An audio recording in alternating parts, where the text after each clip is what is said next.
Hey friends, welcome back to my channel. If you're new here, my name's Heather. Today I'm going to be doing a book tag called a Disney Attractions book tag. This tag was created by my friends Abby from the Disney Sisters and Nina from Wrestling with Books, also known as Nina from Wrestling with Disney. I will be leaving both of her channels linked below because you are going to want to check both of them out. I'm going to be leaving Abby's linked below as well. These prompts are so much fun and are just sharing so many Disney attractions within the Walt Disney World parks, and I am so thrilled to get started. I love riding rides, I love visiting the attractions, so this is a fun one for me. And at the end, I am not going to be tagging anyone to do this, but if you would like to do it, I say by all means do that. Just let myself know and I will come check it, and make sure to tag Abby and Nina in your video, that way they can watch it as well, and obviously give them the proper credit. So I'm excited. Let's just jump on in. The first prompt is Splash Mountain, a book that didn't age well. This is probably going to be a very controversial answer. However, I am picking the original telling of Charlie and the Chocolate Factory. If you've read the book or seen the movies, you know that they are basically the same premises. However, the way that certain characters are depicted in the film is not how they were depicted in the book, and there are a lot of racial undertones that are not appropriate, and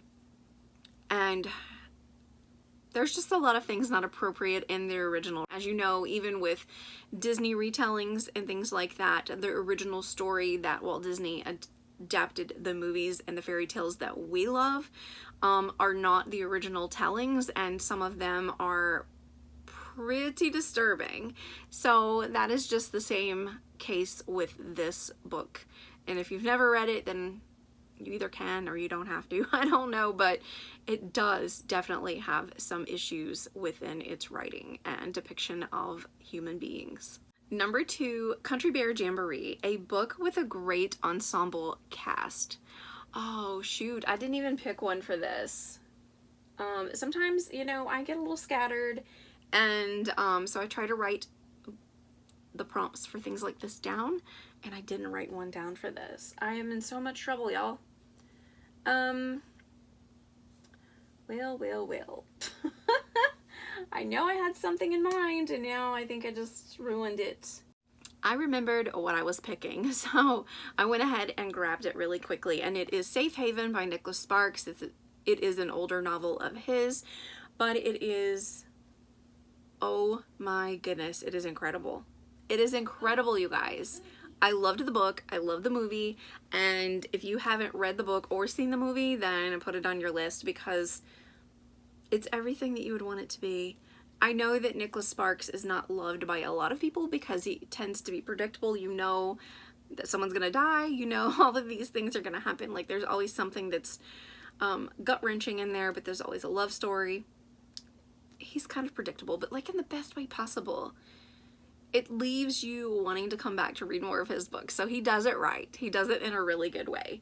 So basically this book follows Katie, who ends up in a small town of Southport. She's kind of running from her current life, and there is a neighbor named Joe that she befriends, or who befriends her and kind of pushes her to pursue a relationship with a single dad. And it's just so good.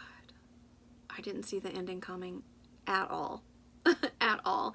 And even when I read the book, it was so funny. I had read the book, and when the movie came out, you know, Damon wasn't interested in reading it, and the movie came out, he's watching it, and I'm sitting here knowing what's about to happen, and I'm staring at him. He's like, why do you keep looking at me? Because I wanted to see his face if that ending got him as much as it did me when I read the book, and it did. Like, his face changed so quickly. He was like, is this why you've been staring at me? You wanted to see how I was gonna react? Yes it is, because it's so crazy. Like, it was just so unexpected. So if you've read the book or seen the movie, you know what I'm talking about. If you haven't, read the book. But yes, I loved the friendship of Katie and Joe. I loved the relationship between Katie and, oh shoot, what is his name? Alex. So I can't tell you if you don't know. But they're all connected in a way that you wouldn't expect. And it's just beautiful. That's all I'm gonna say. Number 3, Enchanted Tiki Room. Share a book that is classic. Oh wait, share a classic book that is joyful. And I honestly couldn't think of any. But when I think of something joyful, because you know I don't have a lot of joyful choices here, I think of Christmas. Christmas brings joy. And although it's not a classic, I picked Christmas at the Chalet because there's nothing more classic than a Hallmark movie. And when I see this cover and hear the title, it reminds me of Hallmark so much. And I guess everybody can choose their definition of classic at this point. So I'm picking Christmas at the Chalet by Anita Hughes. Look at the cover. I know it's covered with a sticker. It was a Target book, so I'm wondering how much it was at Target first, because it was $2.99 at Ollie's. I did share this in a book haul, and I'm gonna tear it if I peel this off. Don't you hate when stickers are on the cover, and then they leave like that funky residue on the bottom? I hate that. Yeah, but anyway, there is a Target sticker under here. I can see it. It's sad that I know that because I shop there so much. But this is on my TBR. It's not something that I have read, but I'm very much looking forward to it in the winter Christmas season. This takes place the day after Christmas, so this will be a fun January read. It's a TBR pick, but I'm excited for it. Number 4, Big Thunder Mountain, a book that is action-packed. For this, I picked one of my authors, and that is Sherry Lapina and The Couple Next Door. I have talked about her before, possibly even shared this book in another book tag, I don't remember, but it is one of my favorites, so here she is again. So if you don't know anything about this book, it is a domestic thriller, suspense novel, and I will read you, it has a very small blurb on the back, so I will read that to you. Maybe you'll understand why I like it. Anne and Marco Conti seem to have it all, a loving relationship, a wonderful home, and their beautiful baby Cora. But one night when they are at a dinner party next door, a terrible crime is committed. Suspicion immediately falls on the parents, but the truth is much more complicated. What follows is the nerve-wracking unraveling of a family. Detective Rosbach knows that the panicked couple is hiding something inside the curtained house, and Anne and Marco both soon discover that the other is keeping secrets they have kept for years. The shocking truth will leave you breathless. I didn't expect it to go the way that it went. I didn't expect certain people to be involved in this, you know, incident and the disappearance of the baby. Oh shoot, I can't say that. You know, you have your own suspicions when you're reading a book about how something is gonna go, and then when it's confirmed and then is even more twisted than you think it was, it's crazy. And that's kind of what that book did for me, and it is a book that I would read over and over. So for that reason, I wanted to choose that for this prompt and to share that with you guys if I've never read the back of it. But it's definitely worth reading. Number 5, Jungle Cruise, a book that makes you laugh. Now let me just tell you, I just love Abby from the Disney Sisters so much. I adore both the girls so very much. They are such incredible young ladies, and I love Abby's passion for books. I love reading her reviews on Goodreads and things like that. She just has a sweet way of sharing her excitement through her reviews that make you seriously want to read what she's reading, even if it's not something you would typically pick up. But I love that about these friendships here in the community, that you can share books and maybe it's not necessarily something you would want to read, but because of someone else's passion for it, you want to make sure that you're not just putting yourself in a hole of not experiencing other things. So what I saw her share passionately multiple times was the Mowendale mystery series. The first one is 3 Times Lucky by Sheila Turnage. It is a middle grade book, and what I loved about this, oh my gosh, what I loved about this is the Moses and her friend Dale and her crush on Lavender, which is Dale's brother, There's just so many comical things. Like, there are some pretty heavy things that happen in here, but they do kind of keep it lighthearted. You know, Mo has been through some stuff, and she's kind of searching to know who she truly is and where she comes from, and she holds out the hope, and she's constantly like searching for that part of her life. Mo reminds me so much of childhood Ellie from Up. Just where she is just so bold and blunt and in your face with everything, and she just doesn't hold back. And it's so funny because as I'm reading this, I'm hearing young Ellie from Up voice over her lines. And I am almost finished with the second book now, which is so cute as well, and I'll be going on to the third one. But that is who I envision every single time. You know, every time we pick up a book and we read it, we vision who those characters are, whether we vision actors and actresses in there, which I do that all the time. But there's just something about the way she speaks that reminds me of Ellie so much, and so that is exactly where my mind went to. But I do love her friendship with Dale, and I love it. They're like two peas in a pod, and I can't wait to see, like, as the books go, like, how their relationship, does it hold on when they're going into 6th grade?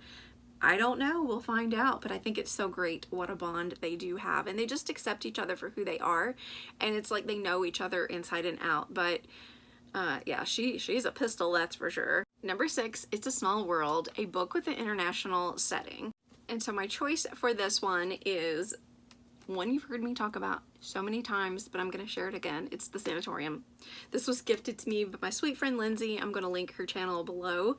And this was basically in the Swiss Alps, and it was an old sanatorium that is now a posh resort.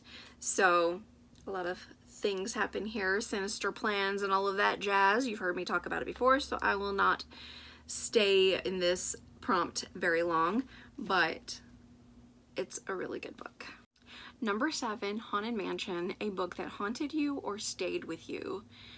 The first thing that came to mind was really the only book that's ever affected me for a long period of time, and that was a old book by Dean Koontz, like published in 2005, I believe. Let me see if I can find it. But it was Dean Koontz' Velocity. Yeah, it was 2005.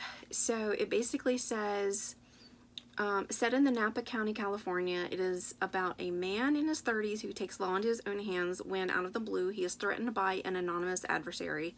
So basically, he receives like a random note, and it's pretty much threatening and taunting him, and so he sets out to find out who's doing this. I think there's one point where he wakes up and his hands are nailed to the floor. It's intense. It's absolutely intense. It's crazy. I read it when it was new, but Damon had not ever read it, and so I pretty much told him, you have to read this book. And so he read it, and he really enjoyed it too. That's probably the only book that affected me for a long period of time, but it was really good. I have no regrets. Number 8, Spaceship Earth, a book set in historical time. And the book that I chose for this is The Story of Beautiful Girl. It is by Rachel Simon. I don't know if I've shared this one before or not, but I will read the blurb on the back for you. But before I do, from the Washington Post, it says it's heart-wrenching. Readers are likely to emerge with a new level of empathy for those who were once hidden away. This is It is a very sensitive subject for me, because I know that there was a time in our history when those with special needs were institutionalized and nobody wanted them, and I cannot fathom that for the life of me, so I don't want to get into that and take this lighthearted tag into a dark place. But it is still very hard for me. It is 1968. Lenny, a young white woman with a developmental disability, and Homan, a African-American deaf man, are locked away in the school for the incurable and feeble-minded, and have been left to languish in the institution, forgotten. Deeply in love, they escape and find refuge in a farmhouse of Martha, a retired school teacher and widow. But the couple is not alone. Lenny has just given birth to a baby girl. When the authorities catch up to them that same night, Homan escapes into the darkness and Lenny is caught. Before she is forced back into the institution, she whispers 2 words to Martha, hide her. And so begins the 40-year epic journey of Lenny, Homan, Martha, and baby Julia, lives divided by the seemingly unsurmountable obstacles, yet drawn together by a secret pact and extraordinary love.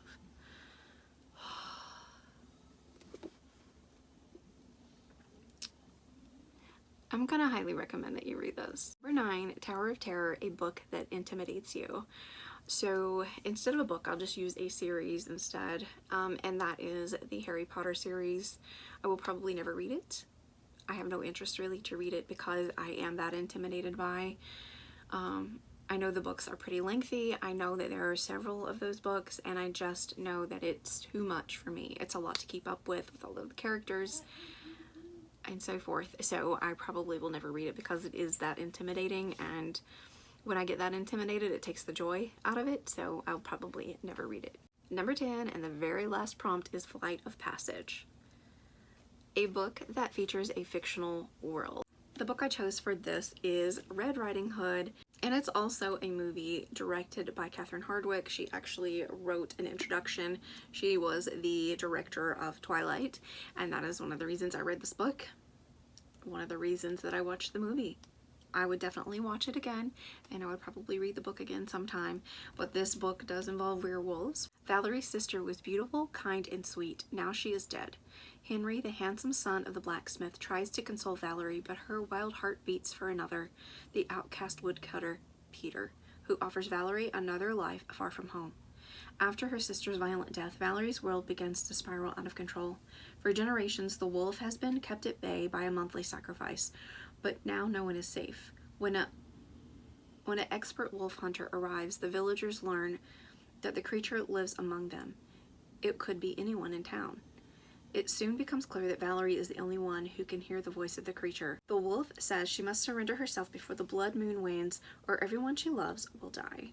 The blacksmith would marry her, the woodcutter would run away with her, and the werewolf would turn her into one of his own.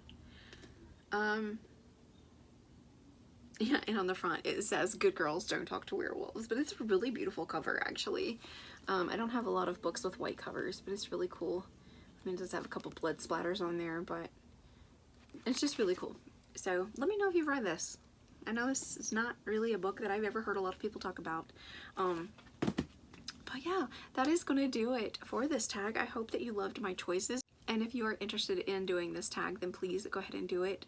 And if you do not have a channel, or if you don't really want to film this video, then make sure that you are leaving your choices for each prompt below, because I would love to hear what you would choose. That's gonna do it for this tag. Thank you so much for Nina and Abby for putting such a fun tag together. I love any time that you can incorporate books and Disney together, so it just made a happy little marriage, and it has definitely been a fun one to film. So thank you guys again for that, and thank you guys so much for watching. I hope you guys have a blessed day, and I will talk to you guys next time. Bye!